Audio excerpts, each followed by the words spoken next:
김관진 전 국방장관 구속 후 보수 매체들이 참군인 김정은이 가장 무서워하는 김관진 같은 구명 기사를 하루 이틀도 아니고 연일 번갈아가며 썼었죠. 왜 그랬을까?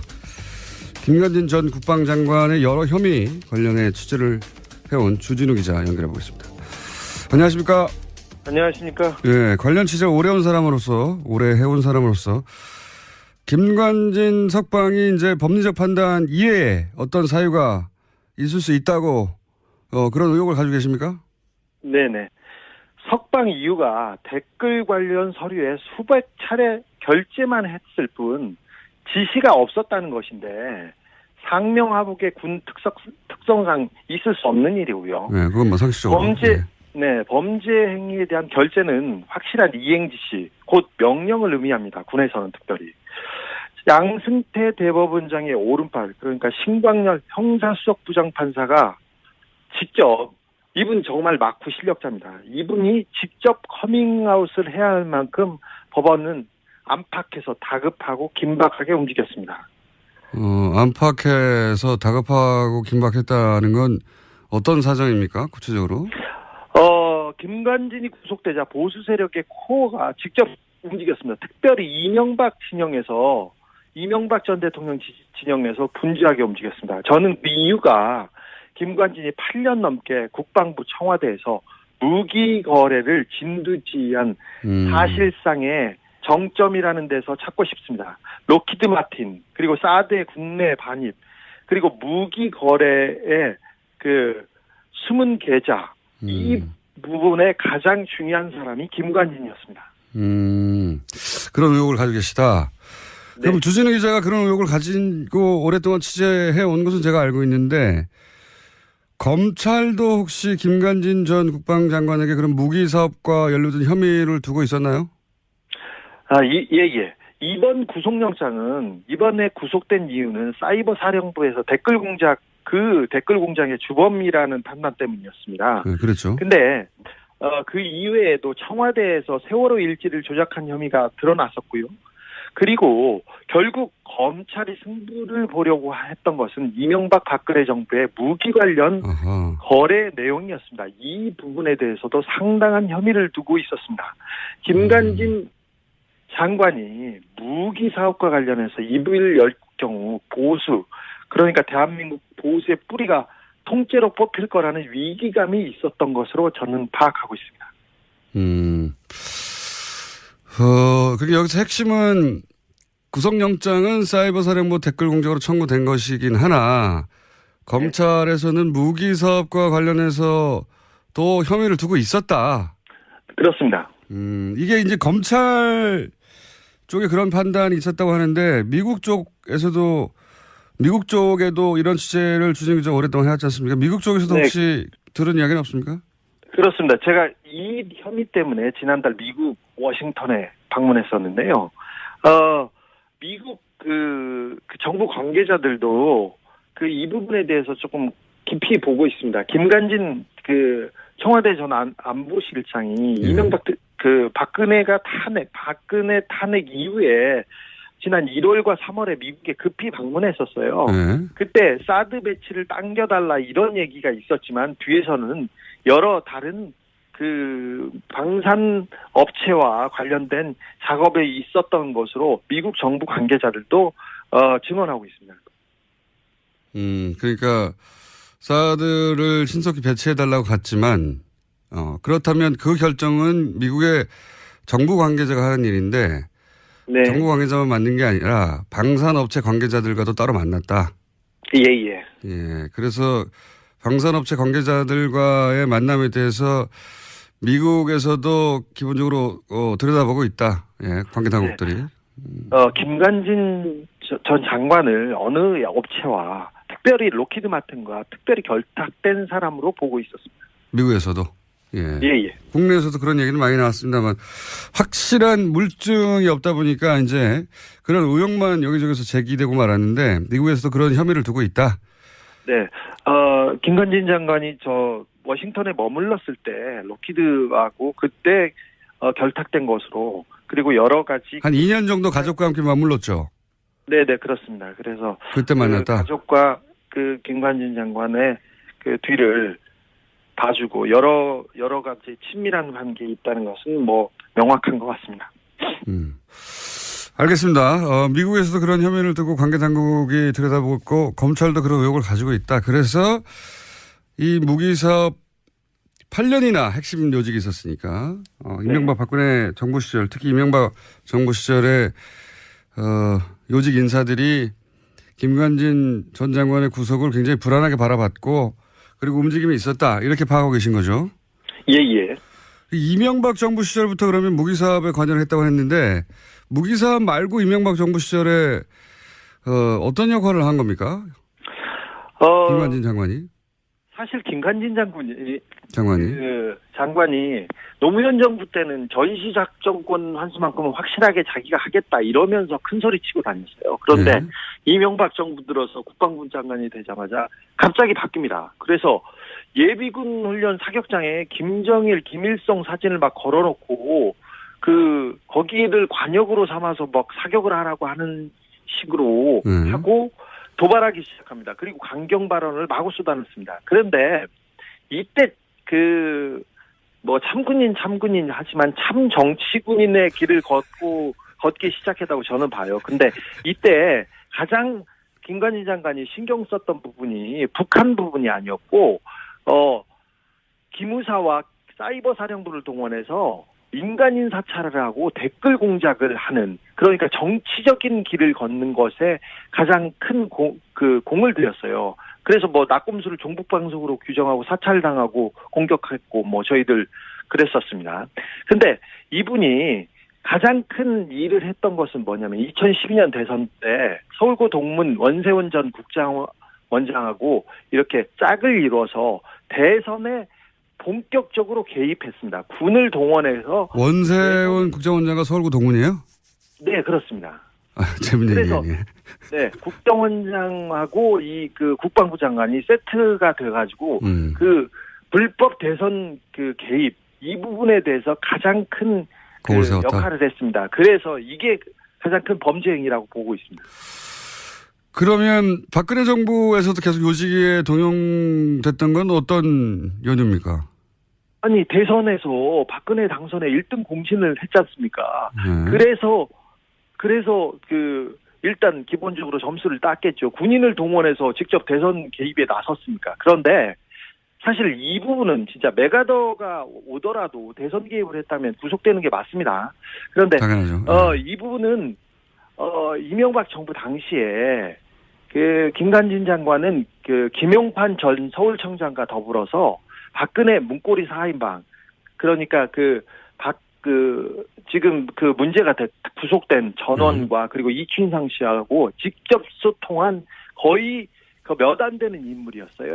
아, 그래요? 김관진 장관은 정윤회를 형님으로 모시는 유일한 사람이라고 정윤회가 형님으로 모시는 유일한 사람이라고 정유라가 증언하기로 했었죠.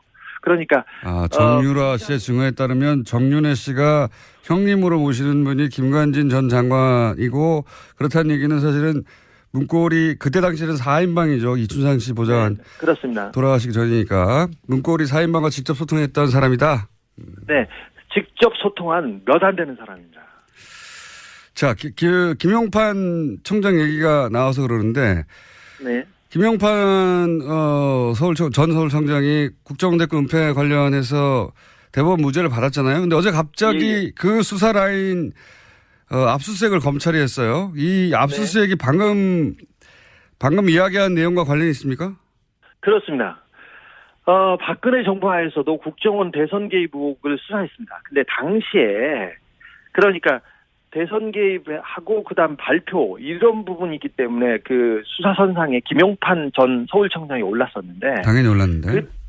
그때 청와대에서 압력이 굉장히 거셌습니다. 그리고 보수 진영에서도 마찬가지고. 그런데 어느 정도였냐면은 원세훈 전 국정원장은 잡아가도 구속해도 되는데 김용판만은 안 된다고 굉장히 거세게 막아섰습니다. 김용판 청장을 구속할 경우 김용판이 직접 나는 가만히 있지 않겠다는 메시지를 여기저기에 흘렸습니다. 그래서 청와대가 직접 나서서 검찰을 막아 세우는 그런 단계까지 단계까지 갔었습니다. 근데 굉장히 거센 압박이었습니다. 김영판 청장 자신이 자신을 구속할 경우에 내가 가만히 있지 않겠다. 이런 메시지를 여기저기 얘기했고 그래서 결국 여기저기서 압박이 있었고 검찰은 놔둘 수밖에 없었다. 뭐 이런 취지네요. 말하자면. 네. 불구속 기소할 수 네. 근데 이 김영판 청장 무죄건과 지금 김관진 전 장관 이 석방건이 쌍둥이 사건이라고 네. 얘기들을 하고 있는 걸로 저는 알고 있는데. 네네. 그랬다는 얘기는 김관진 전 청장이 지금 뭐 보수 매체에서 보도되기로는 자기는 구속 적부심 하지 않으려고 했는데 하도 권유해가지고 할 수 없이 했다. 뭐 상관인 자기가 혼자 나갈 수 없다고 거절한 것을 뭐 이런 식으로 굉장히 미화되고 있는데 그러면 김관진 전 청장도 뭐랄까요 자신의 구명을 위해서 이런저런 얘기를 했다. 뭐 이런 정보가 있습니까? 그렇습니다. 김관진 전 청장이 구속적부심 청구를 반대했다는 그 TV조선이나 조선 쪽에 그 보도가 있었는데 정반대였습니다. 정반대. 김관진 전 장관이 자신을 가만히 이렇게 둘 경우, 그 안에 둘 경우 가만히 있지 않겠다는 메시지가 강하게 전달된 것으로 그런 소문이 그쪽에서는 났었습니다. 사실 조선일보하고 중앙일보가 나서서 사설과 기사를 연일 김관진이 구속되면 김정은만 좋아할 일이라고 대서특필하지 않았습니까? 계속했죠. 동아일보까지. 네. 네, 그렇습니다. 김관진을 그 모함받아 그 옥에 끌려가는 이순신으로 거의 승격하기도 했는데 이거 말도 안 됩니다. 그 참군인 김정은이 무서워하는 군인 이런 이미지는 사실 군 사이버사에서 김관진이 직접 만들었던 일들이에요. 말들이고 자신을 우상하기 위해서 포스터 만들고 쇼 벌이고 이거 조선일보가 다시 얘기하고 아니 세상에 어떻게 군이 자국민 민간인을 공격하는데 북한이 왜 두려워합니까? 감사하고 우습죠. 자. 사실 이거 말도 안 되는 경우인데. 그만 흥분하고요, 주진 기자. 네. 자, 후속 취재 내용 나오면 특히 이제 미국 취재 내용이 좀 구체적으로 나오면 이 사안을 다시 한번 짚어보기로 하고 오늘은 여기까지 하겠습니다. 여기까지요? 네. 아니 저는 흥분해가지고 지금 다른 얘기를 못 하겠는데. 자, 들어가세요 이제. 지금까지 시사인의 주준희 기자였습니다. 네.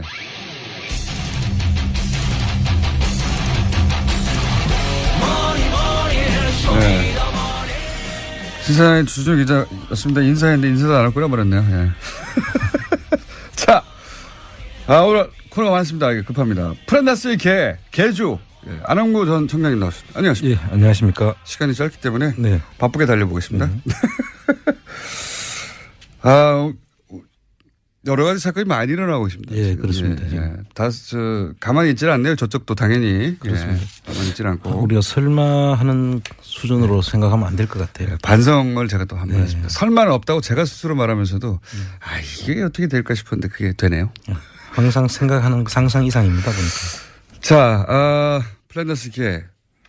이게 이제 드디어 오픈됐나요? 어떻습니까? 예, 지금 홈페이지가 내주 수요일입니다. 수요일이고. 기다리다 목이 다 빠지겠어요. 예, 그리고 일단 이게 주식 평가가 돼야 되거든요. 예. 주식 평가가 돼서 이제 캔코에서 경매에 이제 그 공매에 내놓아야지 저희들이 살 수 있기 때문에 일단 그 사이에 지금 계속 준비를 하고 있는 중입니다. 아니 그렇다 하더라도 예. 지금 이제 막 이렇게 기다리다가 예. 이번 주 되겠지 하다가 지쳐가는 분들을 위해서 빨리 해 주시고요. 자, 오늘 주제는 시간이 7분밖에 안 남았네요. 자, 오늘 주제는 다스를 승계하고 있다. 예. 그런 얘기 이제 단편적으로 우리가 몇 가지 얘기했는데 유형별로 싹 정리하셨다면서요. 예, 유형별로 정리를 했는데 아마 그걸 이야기하면 오늘 아마 시간이 절대적으로 부족할 것 같고요. 이렇게 보시면 될 것 같습니다. 지금 우리나라 대기업이나 그 돈을 가진 분들이 2세들한테 물려주기 위해서 하는 모든 방법들이 이 다스에 다 찾을 수 있다. 예를 들면 이제 그 유형 자세한 부가 설명 못 하시더라도 유형이 대충 어떤 게 있습니까? 유형을 보자면은 이제 처음에 그 시드 머니를 만들어주죠, 보통. 그건 이제 삼성의 방식이었죠. 예, 삼성의 아들한테 60억 줘가지고 그렇죠. 16억만 세금을 내게 한 다음에 그걸로 몇 조를 만들어버렸죠. 그렇죠. 결국 삼성을 먹었어요. 예, 지금 회장 승계를 했죠. 승계 작업이 끝났고. 삼성 방식인데 이제 그거는 이제 안 통하게 됐죠. 지금은 사실. 재벌. 이제 전부 다 눈이 있으니까요. 다 보는 사람들이 많고. 재벌 사이즈에서는. 그런데 이제 또 다른 경우에는 보면 그 기술이 있는 중소기업들을 그 기술 이전을 받기 위해서 일단 납품을 시키죠.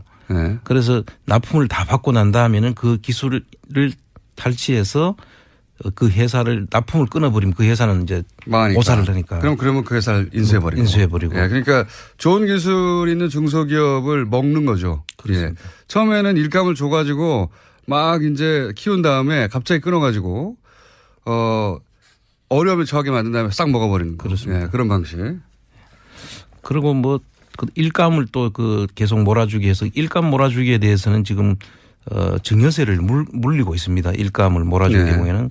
그래서 그 일감을 몰아주는데 이 회사의 경우에는 좀 다스 경우에는 비상장 회사다 보니까 감시가 안 되고 있지 않습니까? 재벌은 뭐 20%인가 30% 이상 물가를 몰아주면 세금을 매기잖아요. 그렇습니다. 근데 이건 눈에 안 보이는 것이었기 때문에 열심히 몰아주고 있었다 이거죠. 몰아주고 있고. 그러니까 앞에 유형 그러니까 뺏는 것도 하고 있었죠. 그렇습니다. 몇 번 저희가 알려드렸었는데.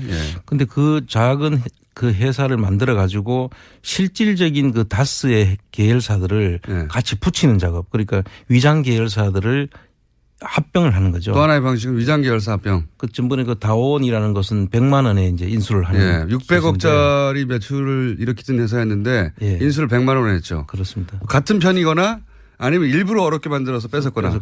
둘 중에 하나. 그렇습니다. 하여튼 그런 일이 또 일어나고 있고. 그 대기업이 하던 일 방식인데 이제 대기업이 오랜 세월 개발해온 노하우들. 법을 피하기 위해서. 완전히 한목에 습득을 해가지고. 그거를 적용하고 있습니다.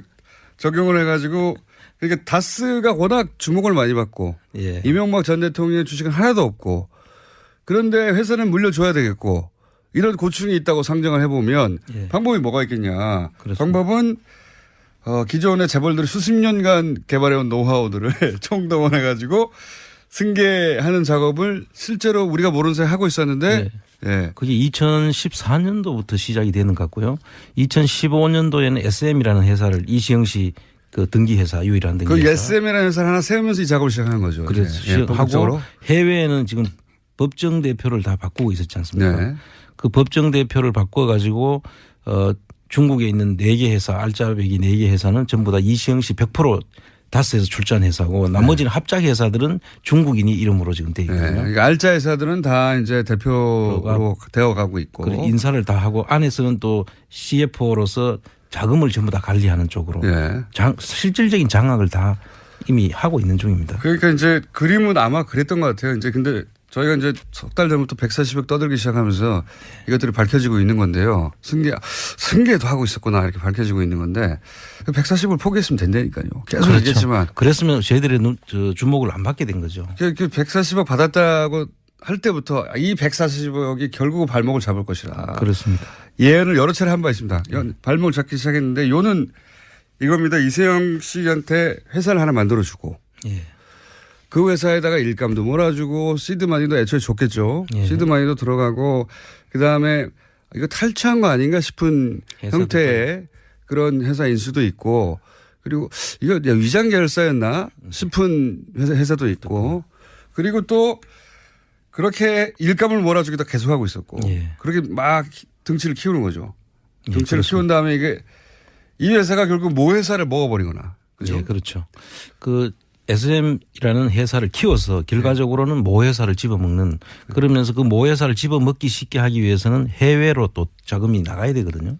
해외 투자를 하는데 해외 투자했는 데를 보니까 대부분 다 결손이에요. 그러니까 그건 또 이제 대기업이 잘 쓰는 방법 중 하나가 해외 투자하는 척 했다가 일부러 망하게 한 다음에 일부러 망하게 했으니 그다음 들여다볼 필요가 없지 않습니까? 그렇죠. 그 돈이 돌아오는 경우. 검은 머리 외국인으로 해서 돌아오거나 아니면 그 관리가 그쪽에서 되고 있으니까 국내에서는 알 길이 없죠. 그러니까요. 그러니까 해외 알짜들은 이미 대표이사가 돼버린 상태고 그렇습니다. 눈 밖에 나야 있어서 모를 거라고 생각한 거죠. 그렇습니다. JTBC의 특종이었고 그리고 국내에서는 이렇게 몸집을 계속 키워가고 해외에서 실패한 듯 처리된 회사들을 통해서 이렇게 돈이 돌아온 정황 뭐 그런 의혹들 그런 영역들 중에 하나 밝혀진 게 이제 1,800억대였나요? 1,485억. 네. 조그만 회사. 예. SB 글로벌 로지스라는 예. 그 포장지 회사죠. 포장지 회사여서 이 회사는 포장지를 납품하고 다스로부터 돈을 받아야 되는데 예. 거꾸로. 뜬금없이 1,400억, 1,500억대를 다스에 입금합니다. 그렇습니다. 그런데 이 돈은 미국 엘리바마에서 뭐 생긴 클레임 때문에 들어온 돈이다. 그렇게 뭐 해명을 하죠. 그렇게 거기서부터 돈이 흘러서 다시 돌아와서 다 써들어간 거 아닌가. 말이 안 되는 해명이죠. 네, 뭐 이런 식으로 보통 요 건건이 다 하나하나가 다 사건입니다. 그렇습니다. 하나하나 사건인데 이게 종합적으로 풀 패키지로 이루어지고 있었다. 자, 이게 다겠냐? 그렇습니다. 앞으로도 계속 나올 것 같은데요. 예. 지금 나오는 대로 저희들이 다 소개를 해드리고 왜 이렇게 했느냐 그러면 박근혜 정부에서 이루어지는 사건들이거든요. 이게 그 박근혜 정부를 너무 지나면은 좀 문제가 생길 수 있다고 생각해서 그렇죠. 보수 정권 하에서까지는 보호가 되는데 네. 혹여라도 정권이 바뀌면 이거 안 되겠다 싶어서 작업을 2년 전부터 한 것 같아요. 네. 이명박근혜라는 그 표현이 딱 맞는 것 같아요. 지금 네. 보면. 자, 그렇게 승계가 마구 되고 있는 와중에 떡 걸린 거죠. 예. 딱 걸려서 저희가 계속 들여다볼 예정이고.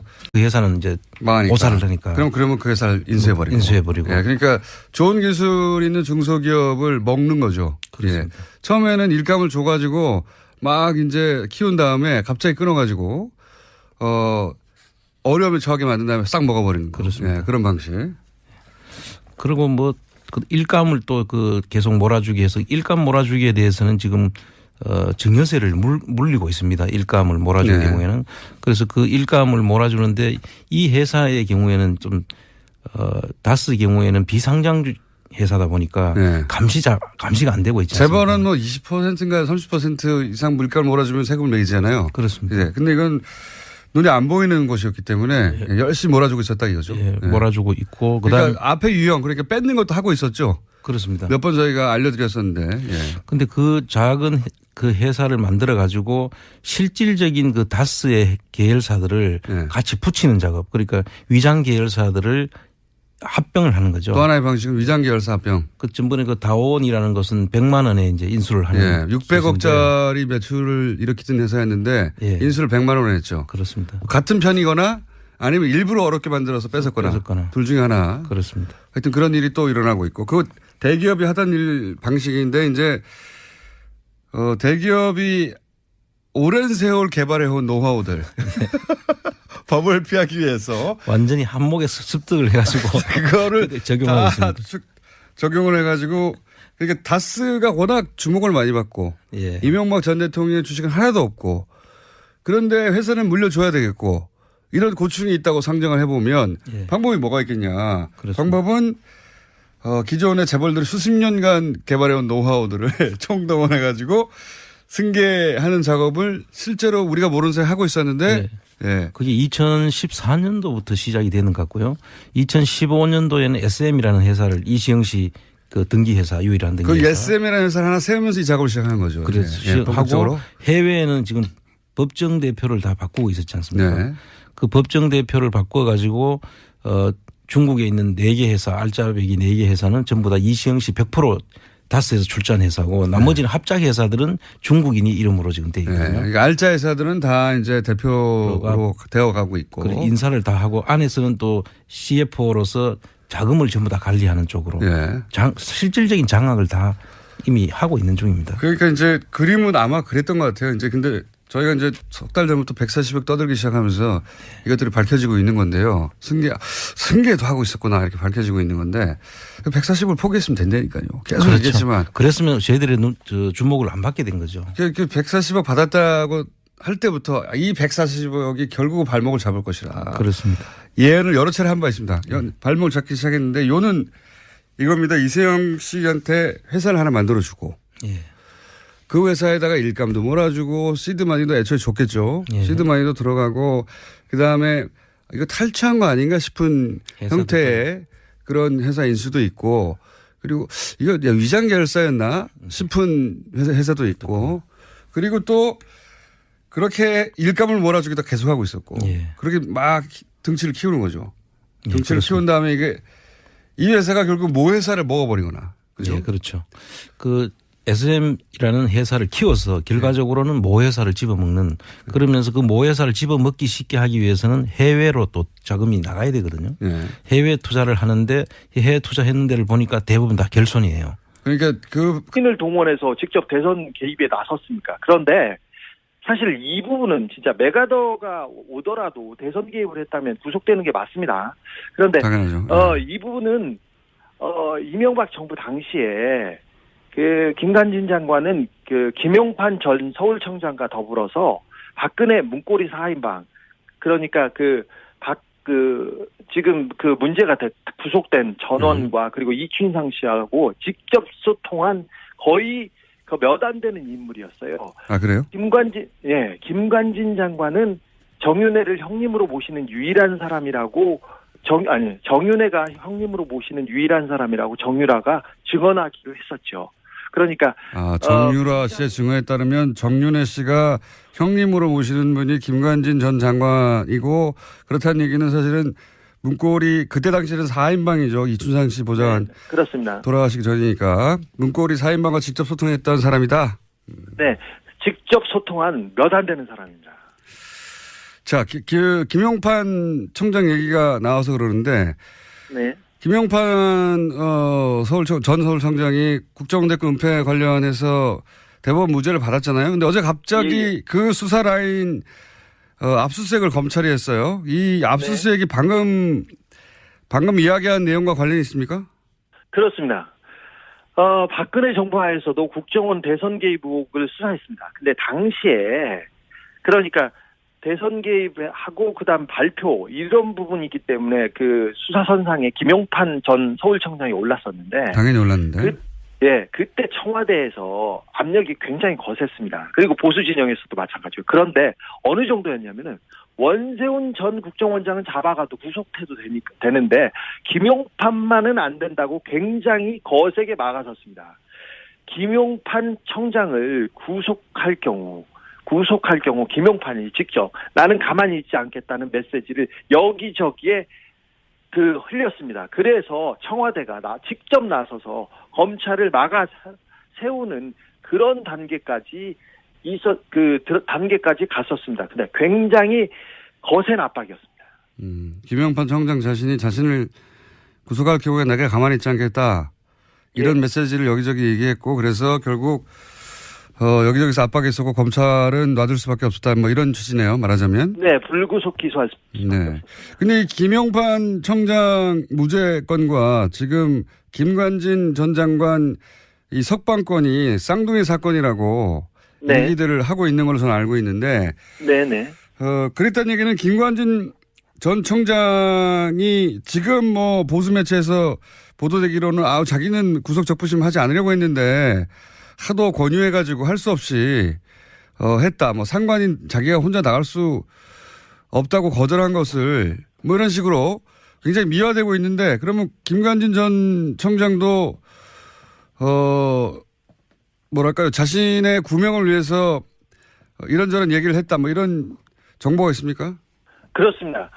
김관진 전 청장이 구속적부심 청구를 반대했다는 TV조선이나 조선 쪽에 보도가 있었는데 정반대였습니다. 정반대. 김관진 전 장관이 자신을 가만히 이렇게 그 안에 둘 경우 가만히 있지 않겠다는 메시지가 강하게 전달된 것으로 그런 소문이 그쪽에서는 났었습니다.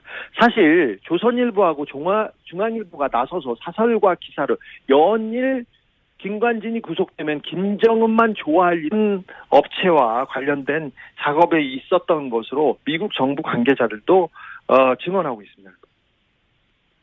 그러니까 사드를 신속히 배치해달라고 갔지만 그렇다면 그 결정은 미국의 정부 관계자가 하는 일인데 네. 정부 관계자만 만든 게 아니라 방산업체 관계자들과도 따로 만났다.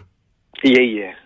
그래서 방산업체 관계자들과의 만남에 대해서 미국에서도 기본적으로 들여다보고 있다. 관계 당국들이. 김관진 전 장관을 어느 업체와 특별히 로키드 마틴과 특별히 결탁된 사람으로 보고 있었습니다. 미국에서도. 예. 예. 국내에서도 그런 얘기는 많이 나왔습니다만 확실한 물증이 없다 보니까 이제 그런 의혹만 여기저기서 제기되고 말았는데 미국에서도 그런 혐의를 두고 있다. 네. 김관진 장관이 저 워싱턴에 머물렀을 때 록히드하고 그때 결탁된 것으로 그리고 여러 가지 한 2년 정도 가족과 함께 머물렀죠. 네네 그렇습니다. 그래서 그때 만났다. 가족과 그 김관진 장관의 그 뒤를 봐주고 여러 가지 친밀한 관계에 있다는 것은 뭐 명확한 것 같습니다. 알겠습니다. 미국에서도 그런 혐의를 두고 관계 당국이 들여다보고 검찰도 그런 의혹을 가지고 있다. 그래서 이 무기 사업 8년이나 핵심 요직이 있었으니까 이명박 박근혜 정부 시절 특히 이명박 정부 시절에 요직 인사들이 김관진 전 장관의 구속을 굉장히 불안하게 바라봤고 그리고 움직임이 있었다. 이렇게 파악하고 계신 거죠? 예. 이명박 정부 시절부터 그러면 무기 사업에 관여를 했다고 했는데 무기 사업 말고 이명박 정부 시절에 어떤 역할을 한 겁니까? 김관진 장관이? 사실 김관진 장관이 노무현 정부 때는 전시작전권 환수만큼은 확실하게 자기가 하겠다 이러면서 큰 소리 치고 다녔어요. 그런데 네. 이명박 정부 들어서 국방부 장관이 되자마자 갑자기 바뀝니다. 그래서 예비군 훈련 사격장에 김정일, 김일성 사진을 막 걸어놓고 거기를 관역으로 삼아서 막 사격을 하라고 하는 식으로 하고 도발하기 시작합니다. 그리고 강경 발언을 마구 쏟아냈습니다. 그런데 이때 참군인 하지만 참 정치군인의 길을 걷기 시작했다고 저는 봐요. 근데 이때 가장 김관진 장관이 신경 썼던 부분이 북한 부분이 아니었고, 기무사와 사이버 사령부를 동원해서 민간인 사찰을 하고 댓글 공작을 하는, 그러니까 정치적인 길을 걷는 것에 가장 큰 공을 들였어요. 그래서 낙곰수를 종북방송으로 규정하고 사찰당하고 공격했고 저희들 그랬었습니다. 근데 이분이 가장 큰 일을 했던 것은 뭐냐면 2012년 대선 때 서울고 동문 원세훈 전 국정원장하고 이렇게 짝을 이뤄서 대선에 본격적으로 개입했습니다. 군을 동원해서. 원세훈 국정원장과 서울고 동문이에요? 네, 그렇습니다. 재밌는 그래서 얘기네. 네, 국정원장하고 국방부 장관이 세트가 돼가지고 불법 대선 개입 이 부분에 대해서 가장 큰 역할을 했습니다. 그래서 이게 가장 큰 범죄 행위라고 보고 있습니다. 그러면 박근혜 정부에서도 계속 요직에 동용됐던 건 어떤 연유입니까? 아니, 대선에서 박근혜 당선에 1등 공신을 했지 않습니까? 그래서 일단 기본적으로 점수를 땄겠죠. 군이라고 대서특필하지 않았습니까? 계속했죠. 동아일보까지. 네, 그렇습니다. 김관진을 모함받아 옥에 끌려가는 이순신으로 거의 승격하기도 했는데 이거 말도 안 됩니다. 참군인, 김정은이 무서워하는 군인 이런 이미지는 사실 군 사이버사에서 김관진이 직접 만들었던 일들이에요. 말들이고 자신을 우상하기 위해서 포스터 만들고 쇼 벌이고 이거 조선일보가 다시 얘기하고 아니 세상에 어떻게 군이 자국민 민간인을 공격하는데 북한이 왜 두려워합니까? 감사하고 우습죠.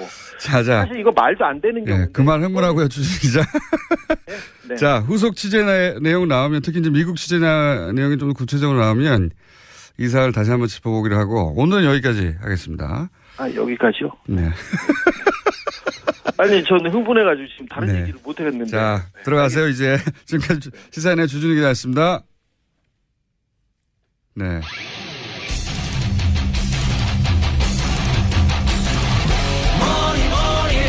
네. 시사인의 주준희 기자였습니다. 인사했는데 인사도 안 할 거라 말했네요. 예. 자, 오늘 코너가 많습니다. 이게 급합니다. 프란다스의 개주. 예, 안홍구 전 청장님 나왔습니다. 안녕하십니까. 예, 안녕하십니까. 시간이 짧기 때문에 네. 바쁘게 달려보겠습니다. 여러 가지 사건이 많이 일어나고 있습니다. 예, 지금. 그렇습니다. 가만히 있지는 않네요. 저쪽도 당연히. 그렇습니다. 가만히 있지는 않고. 우리가 설마 하는 수준으로 생각하면 안 될 것 같아요. 반성을 제가 또 한번 했습니다. 설마는 없다고 제가 스스로 말하면서도 이게 어떻게 될까 싶었는데 그게 되네요. 항상 생각하는 상상 이상입니다. 보니까. 자, 플랜더스 게 이게 이제 드디어 오픈됐나요? 어떻습니까? 네, 지금 홈페이지가 내주 수요일입니다. 수요일이고 기다리다 목이 다 빠지겠어요. 네, 그리고 일단 이게 주식 평가가 돼야 되거든요. 예. 주식 평가가 돼서 이제 캔코에서 경매에 이제 그 공매에 내놓아야지 저희들이 살 수 있기 때문에 일단 그 사이에 지금 계속 준비를 하고 있는 중입니다. 아니 그렇다 하더라도 예. 지금 이제 막 이렇게 기다리다가 예. 이번 주 되겠지 하다가 지쳐가는 분들을 위해서 빨리 해 주시고요. 자, 오늘 주제는 시간이 7분밖에 안 남았네요. 자, 오늘 주제는 다스를 승계하고 있다. 예. 그런 얘기 이제 단편적으로 우리가 몇 가지 얘기했는데 유형별로 싹 정리하셨다면서요. 예, 유형별로 정리를 했는데 아마 그걸 이야기하면 오늘 아마 시간이 절대적으로 부족할 것 같고요. 이렇게 보시면 될 것 같습니다. 지금 우리나라 대기업이나 그 돈을 가진 분들이 2세들한테 물려주기 위해서 하는 모든 방법들이 이 다스에 다 찾을 수 있다. 예를 들면 이제 그 유형 자세한 부가 설명 못 하시더라도 유형이 대충 어떤 게 있습니까? 유형을 보자면은 이제 처음에 그 시드 머니를 만들어주죠, 보통. 그건 이제 삼성의 방식이었죠. 예, 삼성의 아들한테 60억 줘가지고 그렇죠. 16억만 세금을 내게 한 다음에 그걸로 몇 조를 만들어버렸죠. 그렇죠. 결국 삼성을 먹었어요. 예, 지금 회장 승계를 했죠. 승계 작업이 끝나고. 삼성 방식인데 이제 그거는 이제 안 통하게 됐죠. 지금은 사실. 재벌. 이제 전부 다 눈이 있으니까요. 다 보는 사람들이 많고. 재벌 사이즈에서는. 그런데 이제 또 다른 경우에는 보면 그 기술이 있는 중소기업들을 그 기술 이전을 받기 위해서 일단 납품을 시키죠. 그래서 납품을 다 받고 난 다음에는 그 기술을 탈취해서 그 회사를 납품을 끊어버리면. 김관진 전 국방장관 구속 후 보수 매체들이 참군인 김정은이 가장 무서워하는 김관진 같은 구명 기사를 하루 이틀도 아니고 연일 번갈아가며 썼었죠. 왜 그랬을까?